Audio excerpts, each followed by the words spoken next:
Olá a todos, sejam muito bem-vindos ao canal do Ficções Humanas. Meu nome é Paulo Vinícius e estamos aqui para falar hoje sobre o Entre Cabras e Ovelhas, da Joanna Cannon. Foi publicado pela editora Morro Branco, tá? Foi publicado esse ano e é uma história muito divertida. Nossa, as duas protagonistas, elas conquistaram o meu coração. Eu tenho que falar logo de cara porque Grace e Tilly são maravilhosas, né? Então, essa é uma história que ela se passa no interior da Inglaterra, né? Numa cidade, daquelas cidades tranquilas, pacatas, onde todo mundo se conhece, né? E a Grace e a Tilly, elas vivem todas as aventuras de meninas ainda em fase de crescimento, né? Elas elas acham que são detetives, elas gostam de brincar, ir na casa dos vizinhos, tomar café, e a história ela gira nesse ambiente de cidade do interior. A história ela começa quando a senhora Crazy, que é uma senhora muito bondosa que mora na vila, ela desaparece da noite pro dia. Ninguém sabe o que aconteceu com ela, né? Ninguém sabe para onde ela foi, ninguém a viu. E a Grace e a Tilly, elas gostam demais da senhora Crazy, né? E elas começam a investigar o desaparecimento dela, achando que se trata de um grande mistério, a lá Agatha Christie, e que elas precisam a todo custo resolver o mistério do desaparecimento da senhora Crazy. A história, a escrita da autora, ela se passa tanto do ponto de vista da Grace como de uma narrativa de terceira pessoa. Então a gente vai ter capítulos em que a Grace ela vai narrando a história pelo que ela está vendo. Em outros capítulos a gente vai ter a narrativa a partir de outras pessoas.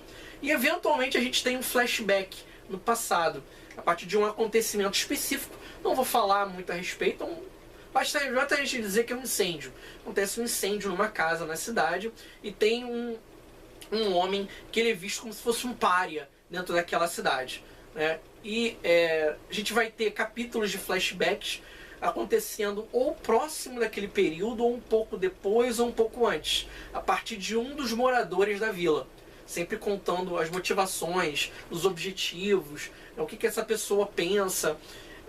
Assim, a narrativa ela trata de dois eixos principais. Primeiro, que é o do desaparecimento da senhora Crazy, né, que a gente vai ver a Grace e a Tilly, e aí nesse plot da história, que é o plot principal, a gente vai vendo a relação da Grace com a Tilly, como elas são muito ligadas, né, elas desenvolvendo e fortalecendo a amizade delas, né, a gente vai vendo a Grace passando por algumas situações, a Tilly passando por outras, e depois o que começa como uma história bem leve, bem divertida, das duas como amigas, no final tem uma conotação um pouco mais dramática. A gente vai vendo algumas outras coisas acontecendo, mas pra mim é o plot principal e é aquele que me divertiu mais. Eu ansiava pelos capítulos com a Grace, apesar de que depois os capítulos com os moradores da cidade vão apresentando todo um aprofundamento dos personagens e da ambientação onde a história se passa. Ao ler a história, ela me lembrou muito uma outra história que eu gostei muito, demais, que foi o Sob a Redoma, de Stephen King. O Stephen King costuma trabalhar com esses ambientes fechados, enclausurados, em que as pessoas vivendo no extremo acabam revelando parte da sua personalidade. Claro que o King, quando escreve Sob a Redoma, ele está escrevendo uma história de terror / ficção científica. Aqui nós temos uma história de suspense, né, com duas personagens que são crianças e que dão um tom mais light, mais divertido à história. Mas eu acho até que é o grande mérito da autora. A Joanna Cannon, ela vai aos pouquinhos dando tons de suspense brabo no final da história. No final, a gente fica angustiado, porque a gente percebe que as coisas vão se encaminhando para uma solução que não tem volta. É algo terrível que vai acontecer. É algo que vai mudar a história daquela vila, Então, aos pouquinhos vai tomando esse tom. Um tom até de você querer saber se a Sarah Chris ela foi assassinada, ou se sequestraram ela e estão mantendo ela como refém, ou se ela só saiu da cidade porque foi ameaçada por alguém. Você não sabe. Isso é o que vai levando a história. E a gente vai vendo o verdadeiro lado das pessoas dessa cidade e vai tomando um tom obscuro. Porque aos pouquinhos a gente vai vendo como essas pessoas, elas no seu espaço, no seu pequeno meio, elas conseguem ser aterrorizantes. E aí, novamente eu faço a relação sobre a Redoma. Sobre a Redoma apresenta personagens aterradores, como o Big Jim Rainey, né, o Júnior. Né? Claro, não tem nenhum assassinato brutal aqui. Não tem sangue espalhado, tripas, como o King costuma mostrar nas suas histórias. Mas a ambientação faz isso, com que você sinta o terror avançando, né? O suspense chegando a um ponto máximo. Eu fiquei um pouco insatisfeito no final, admito. É o que fez eu cair um pouco a nota na hora de avaliar o livro. Eu não gostei, eu achei que a autora ela poderia ter trabalhado um pouco melhor o encerramento da história. Ela encerrou de uma maneira que, sei lá, talvez para você, leitor, seja algo satisfatório. Para mim, não foi. Eu queria que ela tivesse terminado. Ela não terminou. Ela deixou em aberto para que o leitor pudesse tirar as conclusões dele na história.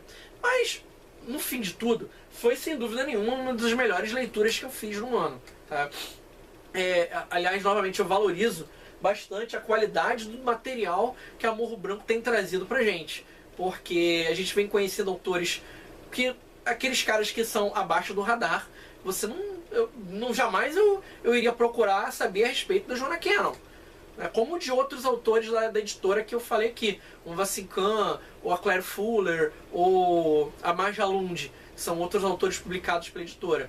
E foi uma grata surpresa, eu gostei bastante, recomendo para quem gosta de livros como A Garota no Trem. Eu já li, eu posso fazer associação também, mas eu vou deixar para lá, para até pro vídeo não ficar muito longo. Desse tipo de conto, de história, vale a pena bastante. Então, novamente, Entre Cabras e Ovelhas, vou deixar o link para resenha no blog, vou deixar o link para compra do livro. Novamente, eu deixo o link para Amazon porque eu, como leitor, tá, gosto de comprar lá. Eu leitor. Eu não tenho patrocínio, não sou bancado, nada do gênero. Posso até, se vocês insistirem bastante, posso colocar links para Saraiva também e para outros e-commerces da vida. Tá? Então é isso, gente. Olha, tenham uma ótima semana. Não esqueçam de compartilhar o vídeo, dar um joinha aqui, se inscreve no canal, indica para os amigos. Tá? Vamos fazer esse canal continuar ganhando cada vez mais fãs, né, e que eu possa apresentar mais livros para vocês. É isso, gente. Boas leituras a todos.